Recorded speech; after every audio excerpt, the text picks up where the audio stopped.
hello, hello, hello. Good day to everyone. So good to have you all with us. For those that are viewing this beautiful video, we are here with two incredible people that I have grown to connect with. One I've known pretty much almost all my life, it feels like now, and another more recently.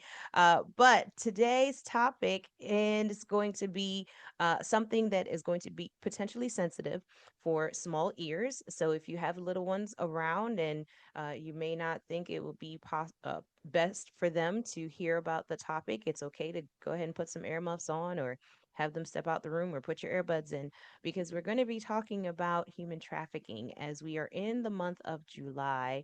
And this month is dedicated, especially the end of July, is dedicated to learning more about how we can help those who are unfortunately finding themselves in circumstances and situations related to human trafficking and also prostitution. And so today I have with me as special guest Miss Stacy-Ann Smith. She is in the beautiful island of Jamaica.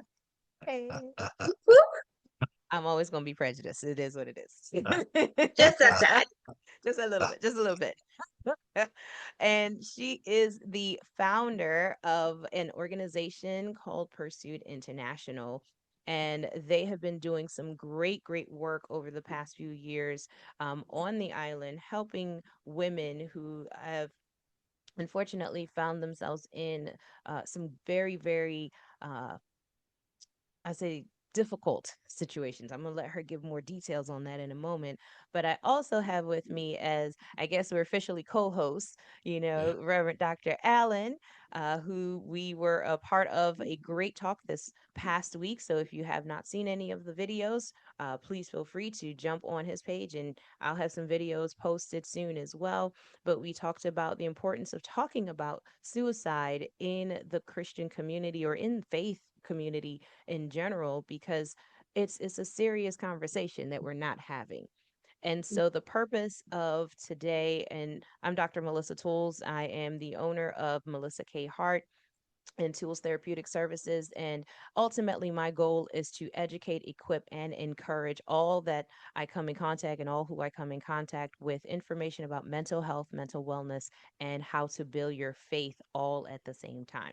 So, without further ado, I'm going to have Miss Stacy to introduce herself even the more and tell us about Pursuit International, which all of her information we will have available to you so you can connect with her, but we'll talk about that too. So, Stacy, Hey, Melissa. hey So girl. glad to be here.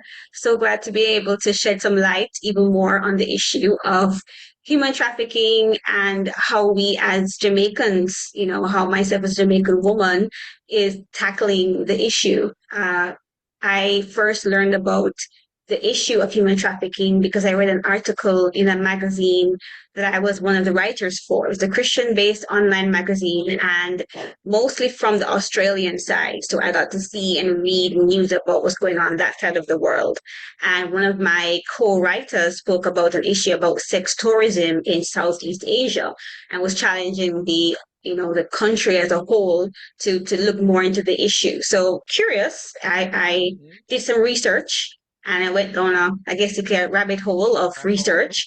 And honestly, Hmm. I was just reading for reading's sake. This was not about, a life change or, I was feeling particularly out of place in my life. So I wanted something to do. I was just reading information.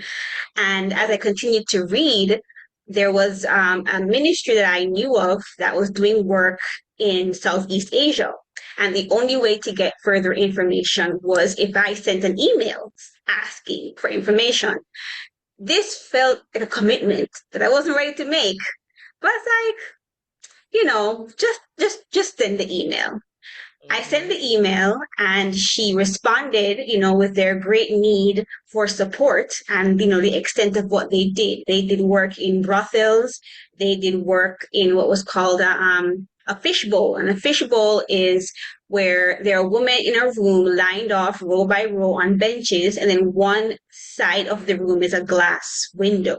And the Hmm. men could use clickers to select which woman they wanted from the room. They call it fishbowl. Mm-hmm. Now, when she sent the information and the request for volunteers, I was like, hey, that wasn't what I was doing. I just wanted to know what Yep. you guys did. But I remembered this sermon by a pastor called Francis Chan, that's his name, very big in the California side of America. And I was listening to one of his sermons, and he basically, in a nutshell, said, we're all called to go. We don't need to see any big, stand in the sky, flashing lights before we decide to go. Just go because we're all called to go.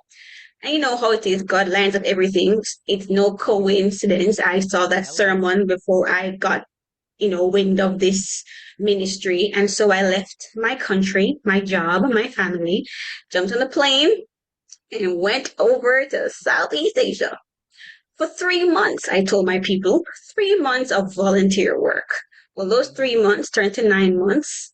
And that those 9 months when I came back home turned into a time of prayer with some of my friends. And that prayer turned into a ministry. And here we are today in 2025, 7 years Mm-hmm. later. Yeah. Yes, I tell you. That's God, fascinating. yeah, That won't he says do so it? much to me because oftentimes we just think about our own little neighborhood, our own little community, but it points out that we are a global community. I heard you Mm-hmm, talk about mm-hmm, Australia, I heard you talk about Jamaica, I heard you talk about America, I heard you talk about Southeast Asia. The world is much yes. smaller than we think, and we all can lend a hand where we feel that God is calling us. And your Mm-hmm, story is inspirational. I'm so grateful that you shared that with thank us you. because that's going to encourage someone else to do the same thing. I would never think to just 3 months, I'm going to go to Southeast Asia. I don't know anybody, but I'm going to go because God did tell us to go. And he clear in his word says, who is your neighbor? Whomever you come in contact with. So thank you so very much, Stacy, for sharing that. And thank you, Dr. Melissa Toles, for bringing Stacy aboard and so that we can really open up a conversation about how we as people of God can actually lend a hand and stop this human trafficking that's been really going on for centuries. But we Mm-hmm, need to stop it. And then another thing that popped up in my mind, I'm not trying to take over here, No, no, go for it. but I go ahead. was on active duty. I was on active duty back in the 80s, and I was stationed in Germany. And we would have people go to Amsterdam. And just what you described is what was going on, but I never thought about it as human trafficking. I didn't participate personally because of my own personal convictions against it, but I do know people who went, but I never thought of it as you just described it. And so Mm-hmm. that has really helped, and I really appreciate you bringing that up. And I do want to clarify something for you listeners. Prostitution isn't in and of itself human trafficking or sex trafficking, which is under human trafficking. What can happen is that sex trafficking then funnels or provides women into the prostitution ring. So I force, kidnap, coerce a woman, whether because I'm in a romantic relationship with her or they're my child or, I trick her and pick her from somewhere, because she's vulnerable. And then I funnel her into prostitution. But there are women who are in prostitution who, I use the word in quotes, choose the lifestyle. But if you look at some of the research, many of the persons who are in prostitution, a high number of them have experienced some kind of childhood abuse, sexual abuse more than likely, and end up, unfortunately through life issues and decisions in a lifestyle of prostitution. But I just want to clarify for your viewers, not because a person is a prostitute have they necessarily been trafficked, but it could be that they were trafficked into prostitution. It feeds prostitution, pornography, and other things like that. Thank you. Which, and that's good to also understand, the difference because sometimes that's what is heard. Mm-hmm. Hmm. Mm-hmm. If they're being trafficked, so they're also a prostitute, or they're a prostitute, so they're also being trafficked. So, you know, Mm-hmm. just to even give a little bit more context, how do we recognize the signs? Mhm. what could potentially be some things that just a layperson, you Mhm. know, could see. Or, of course, some people may say, well, that's different because that's in Jamaica, that's not here. But Mhm. ultimately, the signs are similar if in someone taking somebody against their will to Mhm. now use them for extortion in in a sexual way. Mhm. Especially even with our children. I know one of the things I saw on the site is that there's a statistic of 60% of trafficking victims in Jamaica are children Mhm. under 18. And Mhm. it's like, how could that be? But, Mhm. from your experience, what could be some signs for, again, those that have no idea? Like, this is just Mhm. completely far-fetched, left field. And also, what are those significant, distinct things to look for someone who is potentially being trafficked? Sure. And I do want to also clarify. So I want to read the official definition of trafficking. Human trafficking is the act of recruiting, transporting, transferring, harboring, or receiving individuals through force, fraud, coercion for the purpose of exploitation. And the exploitation can be sexual or labor. You have different forms of trafficking. It could also be for using them for like child soldiers or child marriage or organ harvesting. So there is a wider definition that we need to see when we think about human trafficking. It could be somebody working in somebody's home as a domestic worker. They could have been tricked here, tricked into America even under the guise of a better opportunity, access to school, access to a really great job. But then when they're in the person's home, they're forced to work as domestic workers and they've taken away their passport. They threaten them with reporting them to what's the government Ice, agency? ice, So they're ice. very afraid, and so they cut off ties with their family back home. And in Jamaica, we had a case of a young lady here from Myanmar. That's how far the young lady was from in our country being exploited as a domestic worker. So the types I want to broaden the range, not just think sex working and pornography and prostitution and the like. You're also thinking people who are working on farms, people who are working on construction sites. You're thinking of persons who are working in the shipping industry, even in stores.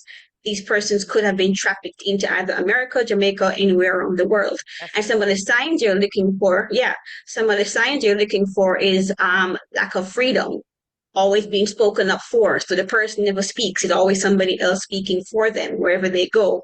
Looking at branding. Some of them put brands on their victims as identification for their own gang or organization. You're looking at, a child who can never go to school, only gets access to food if they have done some kind of work in the home. If you're looking in the medical field, are there bruises on the person he can account for or could have easily been dealt with had the child gotten access or the woman or the man gotten access at an earlier stage. You're looking at them not having access to their documents if they're here in the country from a different country as a migrant. Hmm. You're also looking at it's a young person suddenly having access to money they didn't have before because some of the traffickers exploit young people through cyber, whether through games, online chat rooms. They Yes. build Hmm. relationships with them, build trust with them. Is your child suddenly secretive? And you're going, oh, she's just being a teenager. No, no, no. Check their device. A parent was able to stop their child from being trafficked because a child suddenly got secretive. This is based in the States. The child suddenly got secretive, and initially their personality was very open and, engaging. And the father, I believe it was, decided to check their device. And I don't remember the details, but eventually found out that the child was engaging with what the child thought was a child, Was a but it was child. a grown man pretending to be a child who had asked for the child to meet up with them. Hmm. Yeah. Yeah. So Was this a male child or was it a female child? Do you know? I can't remember the gender, but even the the perpetrator was pretending to be a younger person of the opposite sex. It wasn't even the same sex, Okay. same gender, that the perpetrator was pretending to be. But I'm not remembering the Wow. genders right now. I don't want to misquote this article in this moment. But yeah, and it's Wow. boys and girls are being, recruited, or not only recruited, but preyed upon. And Hmm. everybody's on social media now. So it makes our kids vulnerable. Yeah. Yeah. I recall at one of the schools, so also working in the school system as a school counselor, we recently had this past school year a young lady who is the top of our class in the 8th grade, and bright and chirp, like you said, the personality, the social butterfly. And the her friends noticed a change in her behavior and in her mannerisms, and come to find out, she was talking to a grown man. She knew it was a grown man, in New York. We live in Florida. The individual was in New York, and they got connected via a video game. But then it went from a video game to talking on the phone, to then, the parents, disciplined her because she wasn't doing her work and grades were falling apart and all of that, took the phone away. He sent her another phone, and he was Wow. sending her money via Cash App because she had a Cash App. So Mm-hmm. she had all this extra money and was doing things every time she went out. And eventually the parents are like, well, where did this phone come from? Because I didn't order it. And the other parent, is always on the road, and they didn't order it. Come to find out what was going on. And so the mother Mm-hmm. called us and let us know what was happening. And the mother was just distraught because, and this isn't a mom that's not involved, with her Mm-hmm. child. But as we see, even with that, it was so subtle. And this a relationship, because you couldn't tell the child that she wasn't involved and that was her man. And even us talking with her, mind you, again, an 8th grader, talking with her, you would think we were talking about like her husband or something. The defensiveness and the stance that she had as we were talking with her. Um, and twice they were supposed to meet up, and thank God that both times were intercepted, and the parents, of course, filed charges, and all of that is now under investigation. But had that gone through, we have no idea Mm-hmm. where she would be today. Right. And And one of it the was, things that traffickers do is they look for um, victims who don't have connections, who either mm-hmm, are in a vulnerable place because they're not close to their family, or they're having tension with their family, or they're vulnerable because they don't have, they're migrants and they don't have anybody else. Or think about all these people in the border sections of the world, or people who are being hoisted out because of wars. That is prime, prime real estate, so to speak, for traffickers, because you have a need. It's a real push pull factor for persons. You have a need. I need a scholarship to go overseas. I really need to get a job so I can hire you and give you a better opportunity. And then when I have you, I'm exploiting it for my mm-hmm, purposes. mm-hmm.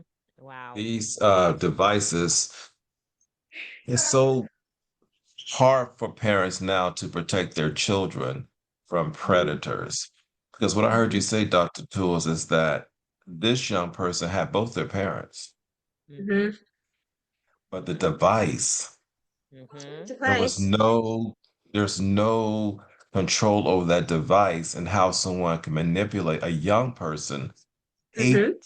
so she was probably what, 14, 13 years Yeah, old. 13. Yeah. Mm-hmm. And she thought Mm-hmm. she was in a relationship. Okay, so then Oh that yeah. says we need to start teaching our young people earlier about what does a relationship look like? What does that feel Uh-huh. like from a Mm-hmm. biblical perspective, from a psychological perspective, from an emotional perspective, so that we can Mm-hmm. help these young people realize that you meet someone you don't even know.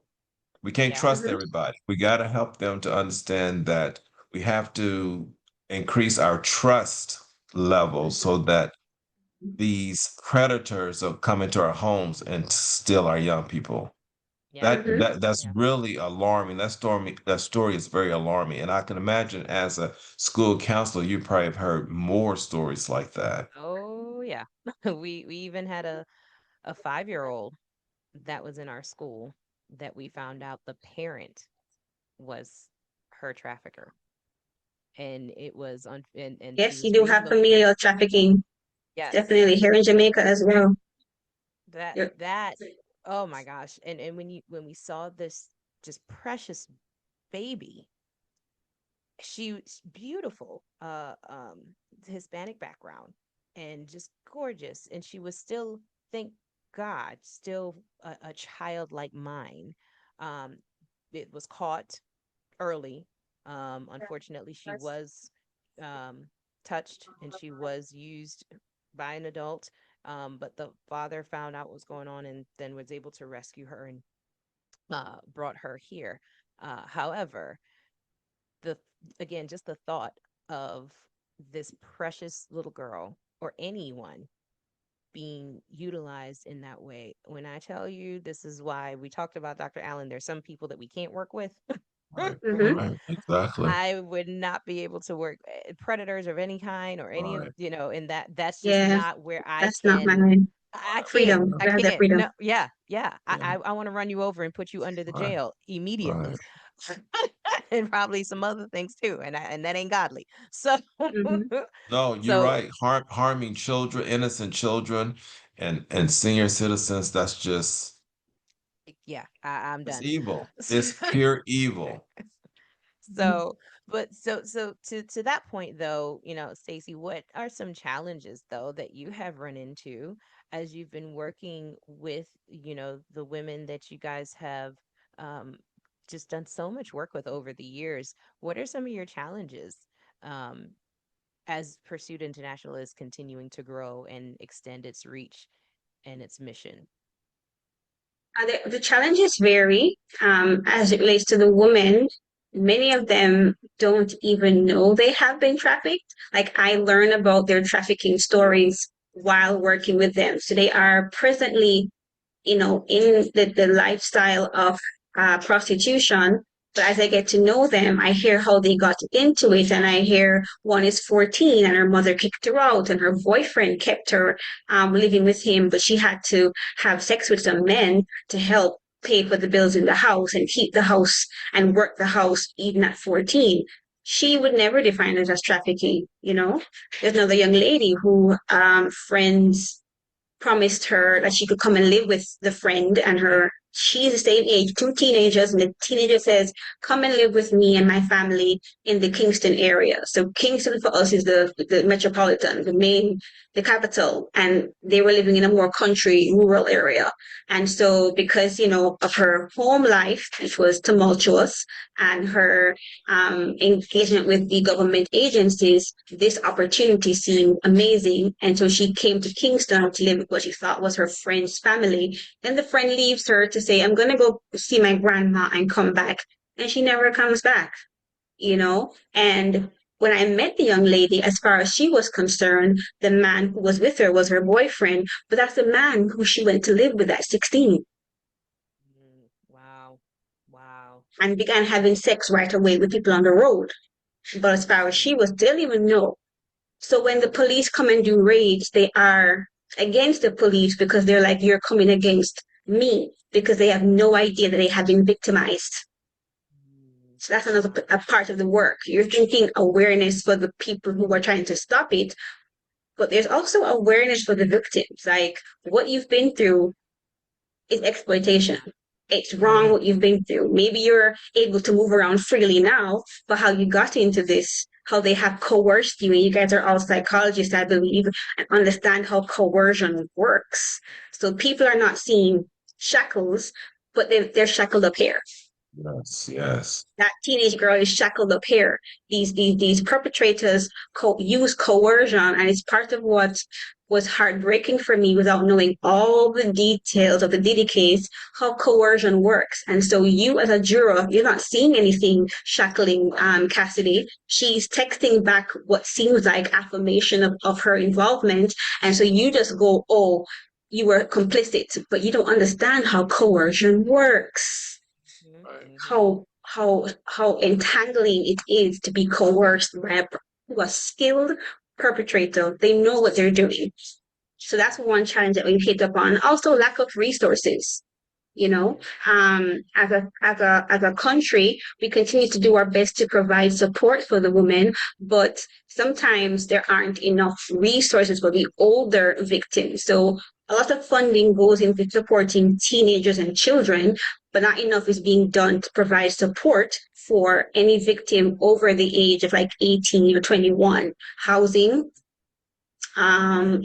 programming, not as much for them to be able to come off the street or come out of being victimized, unless their case is a direct trafficking case that the government got. They have programming for reparation, for support, all of that. But as a nonprofit, there isn't much in that space for persons who aren't direct trafficking victims, but may have been exploited previously and no longer in that situation. Yeah. So how do you collaborate with local authorities and organizations and the victims in Jamaica in particular to ensure a smooth reintegration process? We have done more work in terms of awareness with the government. We've also provided mental health support for victims who are either presently in cases, so trying to prosecute the perpetrator or the accused, we have done work with the victims to help them build up the resilience needed to be able to share in court and not pull back or change story or even identify, locations to where things happened. But before they can do that, the support they need mental health wise, we have provided that for them because I'm a trained therapist here in Jamaica. So we provide that kind of support. We've also been trained by a group based in California, again, called Ending the Game. And so myself, as a licensed counselor and a survivor of trafficking, we all got trained on how to use the curriculum to provide support for persons that have already been trafficked to reduce return to the lifestyle. So we have engaged with government authority and they would send victims or survivors, of trafficking to us to do the work with them after the case is completed and closed. Awesome. So even in that realm, it sounds like more awareness for sure is needed, but also training and Mm-hmm, getting the resources into more hands and getting more training out there so that whether they are a victim, were a victim, or even for those again lay people, maybe members of churches or organizations, schools, for them to mm-hmm, also get trained so that they can be even more aware of how to support. And I love that that's part of what Pursuit International has been doing because, and again, having the opportunity to come once and be with you guys, they know them. Okay. They see the ladies coming and they're like, hey, I know you, even if they may not have remembered the name in the moment. But it's going back to even just the high touch and the care mm-hmm, and truly, looking at these women and young girls and saying, "You are valuable. We care about you. We want to help in whatever capacity." And I know we've had our conversations of even what that looks like, and in the future, what you would like that to look like. But they don't have the resources, especially like you said, if they're 18 or over 18 currently. There's not a lot of mm-hmm. resources available. So, Not enough, especially in the area of yeah. housing. Mm, Yeah. yeah. Because many Yeah. groups are willing to send us, toiletries and clothing and school supplies, which are always welcome. But if you've left prostitution and that was your means of earning an income, or you've left, domestic servitude and that was your means of income, I thank you, for toothpaste and much needed sanitary napkins always. But I need somewhere to live. I need to pay rent the place I'm at right now, and that becomes a challenge. They're looking for a way to earn, and that's Mhm. part of what we are now looking at shifting into doing, like turning what we're doing into an enterprise where we can now hire them because we have done skills training, we have done, seed money for a business, but all of those things, take time. If any of you have started a business, you don't make some lucrative income right away. And Yeah. Not at so all. because of that, they need something on to stop the gap between. And so right now, Percy is looking at remodeling our format of engagement to include um, engaging them in employment, like creating an enterprise where they can get hired and have this as an interim while they're in school. So for some of them, Okay. or building out their own business. Otherwise, they can still have meaningful, dignified employment. Does the Jamaican government offer any assistance at all, financial assistance for housing? If you have not been identified as a trafficked victim that they are now helping, not necessarily, unless you have no, no, they have No. a housing for trafficked victims who they have rescued and are in need. We do have housing for domestic violence victims. But if you're in that tricky space where you were trafficked, but you're not presently being trafficked and you're still in a bit of a bind, A situation. no, Yeah. yeah. So, so Stacey, what can we do as, for those that are hearing about this and those that are connecting and will connect, of course, I would love to be able to come down and say, we building a house. I'm Right? putting it, Let's build look, a house. we gonna build a house. I'm putting it on my list, Jesus. You hear this, okay? We gonna have a Listen, talk later. when we first started, a few women were praying, and somebody had a vision of this building that we would just have that would be a safe haven for the women. And I look forward to that coming to fruition one day. But right now we're in the place where we're trying to create a company, and I think right now it is the financial support to start a company that we need, and the persons who are great at doing business. We love to hear and tap in from business people to help us understand how to create. I went to school for psychology, like you both. Yeah, right. So we did so not do business so management. we did not, but I've been doing it. I've been doing it. And just if your community is faith-based, to know how God has been miraculous in that a ministry that had supplies for a particular type of craftsmanship found my email I sent to them in 2019, and in June of 2025 send me an email saying, I was looking for your email. I'm coming to Jamaica. We've closed our company. We have all these items for you to start a craftsmanship development. Do you want it? Mhm. I was like, yeah. Yeah. Look, come on. I Yes. emailed you in 2019, 2025. But God's Let's go. timing, Yes. God's Timing, timing. Yes. yes, God's yes. timing. And so we are in the how do we do it phase. So if you have business persons who are like, oh, I know how to start a business, I know how to put this, that in place, Mhm. email, call me so we can learn from you and learn how to do it here in Jamaica and how to eventually scale and send things all over the world. Because, the bigger the company, the more girls we can hire, the more of them can get paid and be able to have dignified employment. I just look forward to them being able to feel dignified in what they do and share with people. Oh, yes, I'm a so and so at so and so company, not Mhm. being labeled by what they were in the past. Yes. Can you Yes. can you currently share any success stories that highlight the positive Absolutely. impact of your work on the lives of survivors? Absolutely. The same young lady who I mentioned earlier, the situation I mentioned earlier, where at 16, she is tricked by a schoolmate or a pair, not sure if they were into the same school, to come into the Kingston area to come and live. Well, when we met her, she was in costume, in front of her paramour, trafficker, pimp, all the things. And when we met her, so open, so engaging. And I remember how one night we went to visit her, she actually asked if she could pray for us. Because she was like, "Do you guys always praying for us? Can we pray for you?" I was like, absolutely. So head bowed. I want to say I didn't expect any particularly moving prayer, unfortunately, for where I was in my headspace. But she began to pray the Lord's Prayer with such fervor and conviction. I actually opened my eyes. I was like, wait a minute.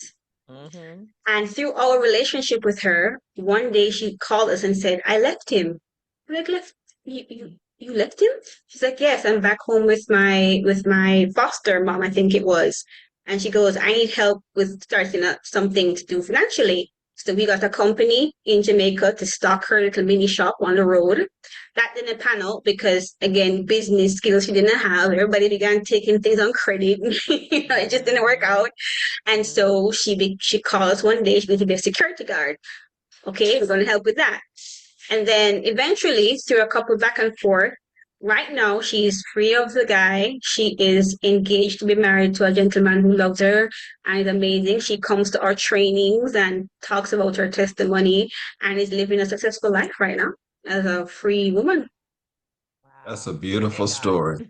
That is such a beautiful story because as you were talking, I was thinking, especially with her being engaged with someone who's going to marry her, because another question I had is how do you ensure cultural sensitivity and respect for victims' backgrounds during the reintegration process? Because some Mhm. people may be, recoil from a person who have been in that. Yeah.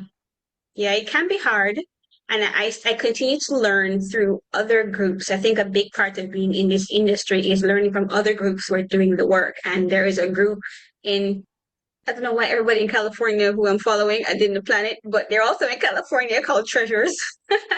And they have really great work about how to work with survivors and honoring the survival story. And, we've had some missteps. Honestly, we're still learning and we've had some missteps, misunderstandings with the women, expectations of you getting funding from us sharing their story and having to work through that, broken trust. But what we try to do is we ask you first where you're at, and we're learning to use stories or engage with survivors after they're out of the lifestyle. We never take photographs of them face on, or if it's face on, we blur it out completely. We ask permission before we use their content and anything that we're doing to ensure that persons feel honored and their stories are honored so that we don't exploit it. Any story I share, I probably had some kind of I've learned from the person it's okay, or if I haven't learned from the person it's okay. I try to keep the details, scanty so as to not, expose them. Yeah. Wow. Perfect. I mean, there's so much to this content, and we could go on and on. But I know we're on a our time schedule here, so we're gonna have to do a part two. But or we just have to make a trip. I mean, I'm just saying. I'm working on it. I'm working on it. But it's I do want to bring up Pursuit International's website. So for those that are, just wanting to know more and want to get more involved, you can visit here, pursuitinternational.com, and you can learn again the history. Stacy, of course, have shared how she came to this calling, and really, I don't think she came to it. God threw her into it. Literally. And sometimes I know we've talked, right? We've talked before that sometimes God puts you in stuff and you're like, This is not what I had on my In my agenda, right. in my heart, my desire." I know, Dr. Allen, we talked about that even last week. Like, Yes. this is not our thing, but he said, "This is what I've called you to do."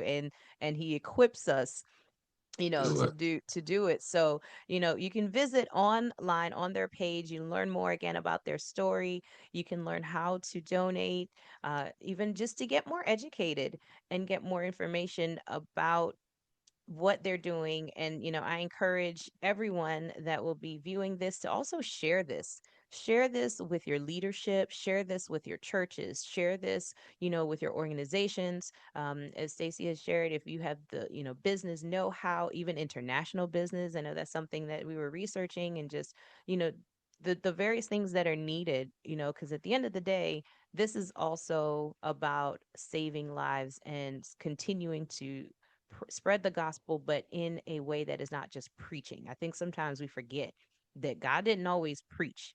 No. He went to people, he spoke with them, he sat with them, he supped with them, he had dinner with them, and when I tell you, kind of like when Stacy shared about the young lady praying, and I truly, truly will never forget the experience I had when I was there a few years ago, and one of the ladies just started singing, and I'm like, "Oh my I tell you, we didn't need to be in a church building. We were on the corner in the dark." Okay? Some of them high as a kite, some of them drunk as a skunk. And but because one of the ladies said, "I have to do this so I can do what I have to do."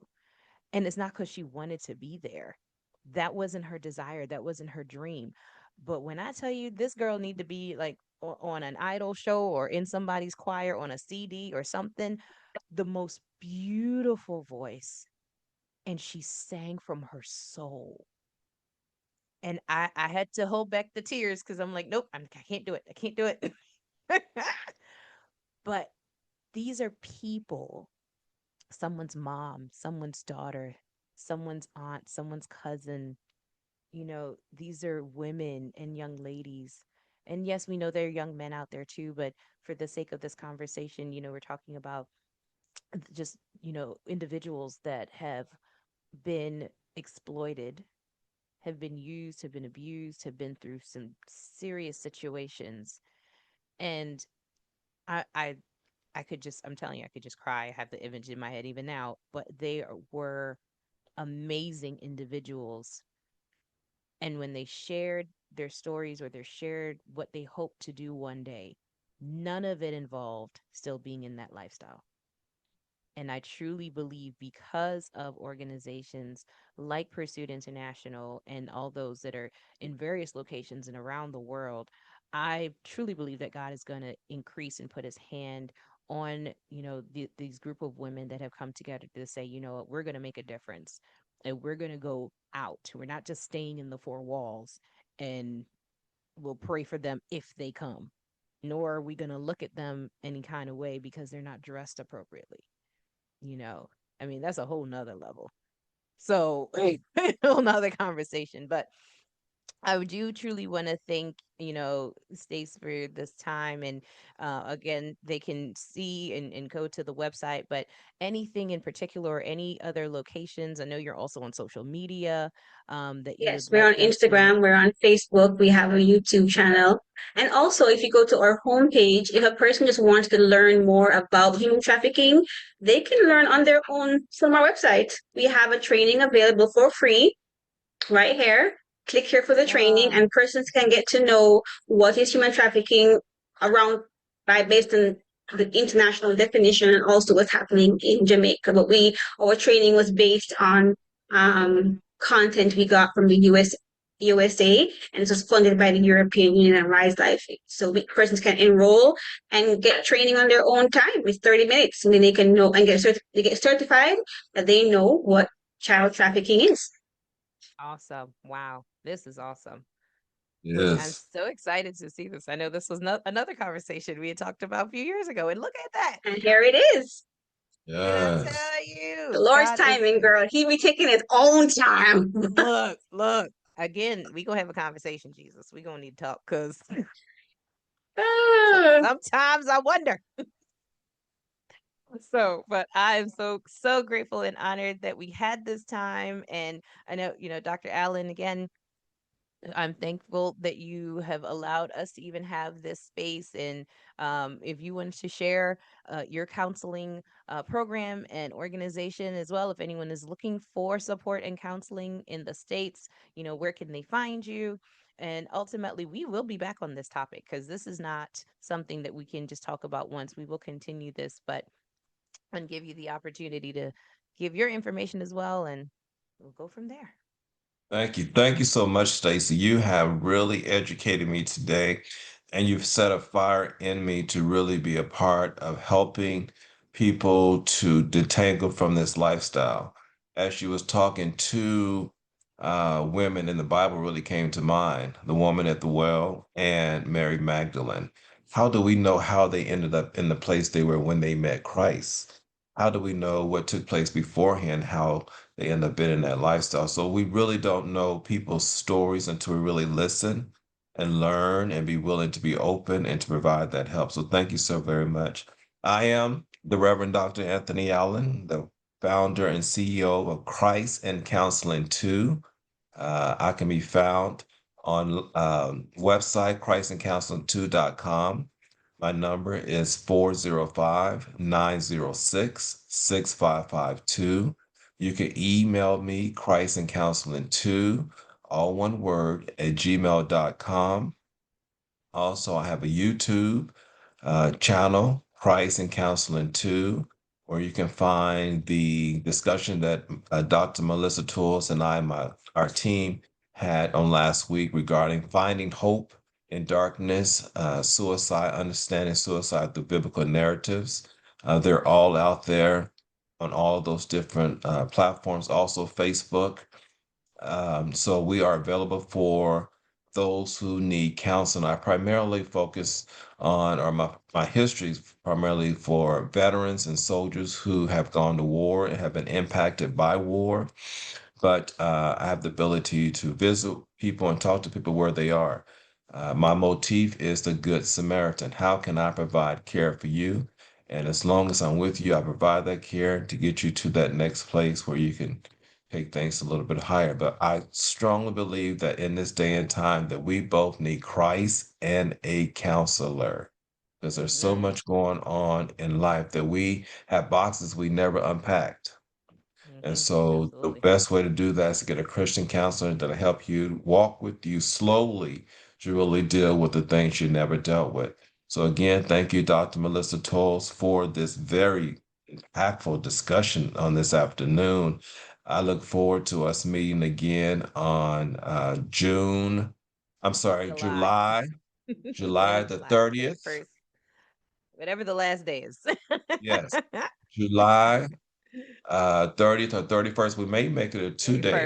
31st. Yeah, who Yes, knows? Who because knows? this was so much information that we want to make sure that we really dig deep in the conversation and provide as much information because we want to do some partnerships. We want to do Mhm. some partnerships Yes, with yes, organizations not only here in the United States but around the world. I love this whole global discussion because we're all connected. We're all yes, connected. And so again, thank you absolutely. so very much.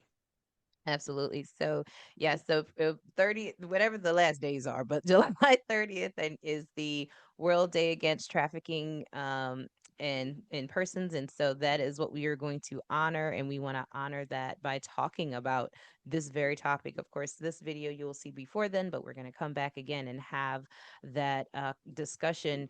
And ultimately, we don't want it just to be a one-time thing. I had to ask my friend for forgiveness because she hasn't heard from me in a minute. Because I went, I went radio silent trying to finish this degree, y'all. Lord have mercy. Doing the dissertation ain't no joke. But I'm back. I'm back That's because right. we got Back. work to do. We got work to do, and so we will be, talking about this even the more. And and I mean it, Dr. Allen. We're gonna make a trip. You got to go to Jamaica, so we're Well, gonna I have to. love Jamaica. I've been there a There couple you of go. times. I'm willing to go back. Yes. So we're gonna make that happen. We gotta make it happen. And so we will be having more discussions about that. And again, if you are looking for more information, and as Stacy has shared, you can go on the website pursuitinternational.com and even get your own training. Please encourage you, I implore you, I beg you to educate yourself on this topic and share it. Share it with as many as possible, even this video. Share this on your pages, and so that we can really get this going, get the conversation going, because people's lives are at stake. And we don't want it to be, unfortunately, maybe a loved one that you come across one day and you find out what's going on and you're not equipped. So please share that. And so again, I'm Dr. Melissa Tools. You can find me on social media as well. I'm on all platforms: IG, TikTok, Facebook. You can also continue watching content here on my YouTube channel, MK Hart. You can also email me or go to Melissa K Hart. That's MELISSA KAYE, the word heart.org. And there you can also tap into other resources that are available. I also have Tools Therapeutic Services, which is toolsts.com. And you can get resources there. And or if you're looking for support in helping coaching or transitioning through life's journeys, please feel free to reach out. And if I can't help you, because I can't help everybody, I will get you to somebody that can walk alongside you along your journey. But ultimately, the message is the same. You are not alone. We don't want you to feel alone. And so we want to connect you and get you the support you need. And we just pray that God will guide you along your journey. So with that, we thank you. Until next time, stay blessed, be encouraged, and remember to live on purpose, because we live to ignite, we live not to entertain.